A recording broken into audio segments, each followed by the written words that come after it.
Alors, moi j'ai une question que je ne suis pas certain d'avoir bien compris. Terrain mitoyen, Château Robert, quel poste? Alors déjà, c'est plus poste, c'est PLU maintenant, on a des plans local d'urbanisme. Donc je suppose qu'on me demande quelles sont les règles de construction pour les voisins de l'émir, puisqu'on a changé les règles pour l'émir. Est-ce que tu pourrais remettre le PowerPoint, s'il te plaît, Tony? Pour remettre le document d'urbanisme, ça sera plus simple. Alors, plusieurs choses. Déjà, le Château Robert, enfin le terrain du Château Robert est mitoyen avec le parc départemental naturel du Paradou, ancien des Glaïeuls. Donc classé, protégé pour son intérêt faunistique et floristique, comme on dit dans le jargon. Donc là, complètement classé. Les 9 hectares achetés par la ville, complètement classés. Et ensuite, on a une partie à l'ouest. Alors là, je vais peut-être attendre par contre le PLU. Ouais, non, le dernier c'est bon. Celui d'après, parfait. Voilà, ça c'est le PLU actuel. Donc, ce qu'on voit le NL en haut à gauche, là, c'est le parc départemental du Paradou. Voilà. Ensuite, toute la portion qui appartient maintenant à la ville, là, voilà, exactement, classée, protégée. Et alors, la partie dont fait partie, voilà, exactement, tout ce qui est dans ces pointillés-là, en fait, donc partie de l'émir pour les villas et tout ça, ça c'est en zone constructive. Alors, c'est un peu technique, accrochez-vous, mais c'est intéressant. Vous voyez qu'il y a une partie qui appartient toujours à l'émir au sud. Voilà, très bien, Tony, parfait.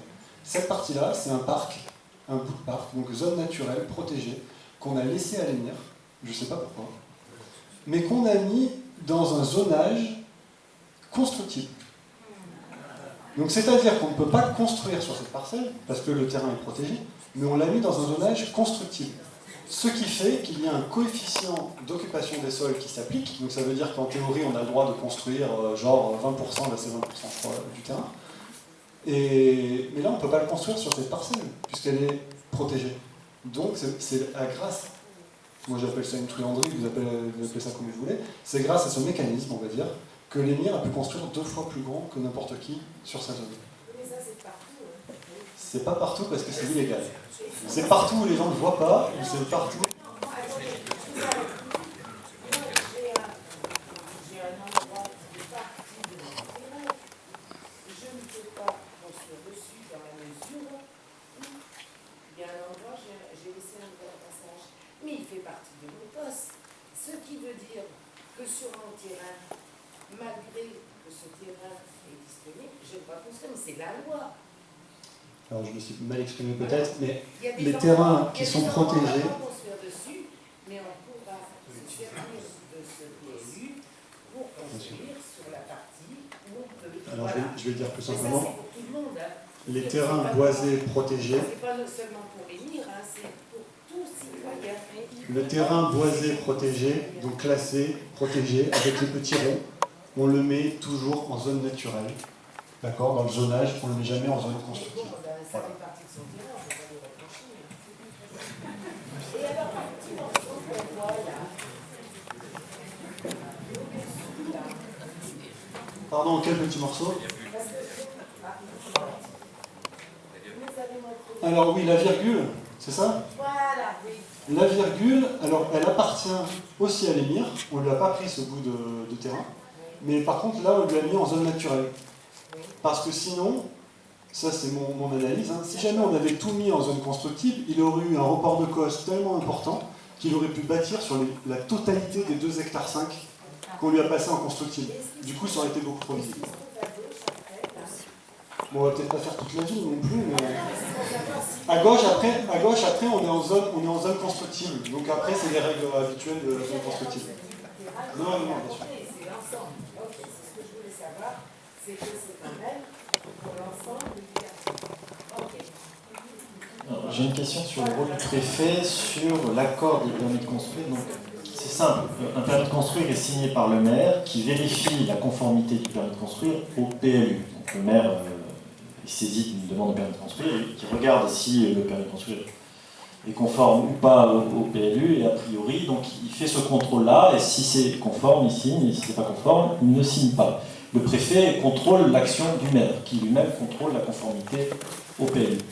Autre question, qui décide des clauses du PLU? C'est le conseil municipal, après une enquête publique, c'est-à-dire que les citoyens peuvent déposer des remarques, un commissaire enquêteur qui fait la synthèse, et éventuellement le PLU est modifié.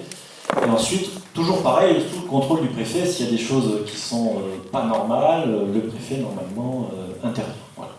Voilà, donc c'est bien ça, c'est que le PLU, parce qu'à Antibes, il n'y a toujours pas de PLU, pour la bonne raison que les citoyens ne sont pas d'accord, alors que nous, sur Valoris, il a été signé là, puisque c'est une enquête ouverte, alors que sur Antibes, il n'y a toujours pas de PLU. Rien. Oui, non, on est d'accord. On va pas confondez pas tout, madame. Il y a une responsabilité. On n'entend rien. De politique, il y a aussi une responsabilité de nous, citoyens. Absolument. Ça se touche quand il y a un PLU qui est ouvert, à ce moment-là, c'est la porte ouverte, évidemment.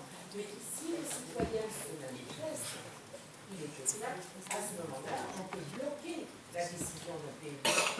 Donc, je veux dire, on ne peut pas non plus accuser certaines personnes et ne pas en accuser d'autres. Parce que si à ce moment-là, les citoyens de Valoris avaient dénoncé ce genre de choses... On l'a dénoncé, madame. Et le PLU n'aurait pas existé. Le PLU n'aurait pas existé. Parce qu'actuellement, sur Antibes, les citoyens de la ville d'Antibes ne sont pas d'accord. Ce qui fait que, automatiquement, le maire ne peut rien signer, ça ne peut le préfet. Alors, pour sur la ville de Valoris, Quand il n'y a pas de PLU, c'est le préfet. Absolument. Alors c'est très intéressant votre intervention, madame, parce qu'effectivement, un des moyens de lutter contre la corruption, c'est la participation des citoyens. C'est le fait de les impliquer aux décisions qui, automatiquement, va limiter la corruption.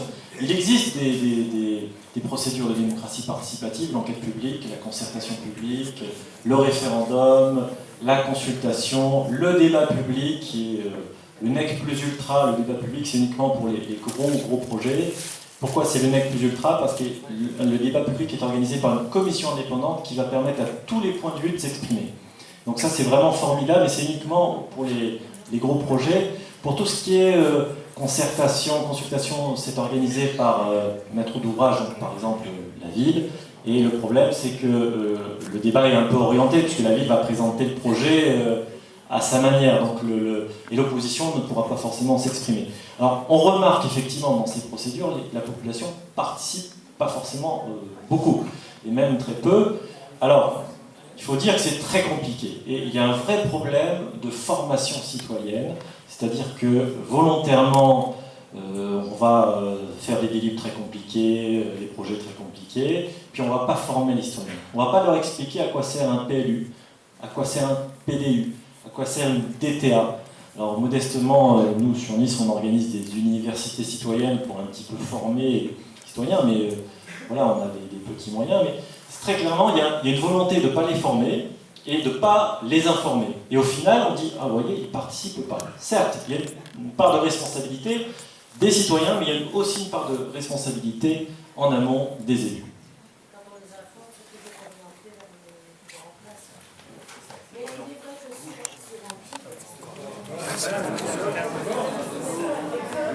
Vous laissez la place un peu aux autres, C'est un dialogue ou c'est un débat?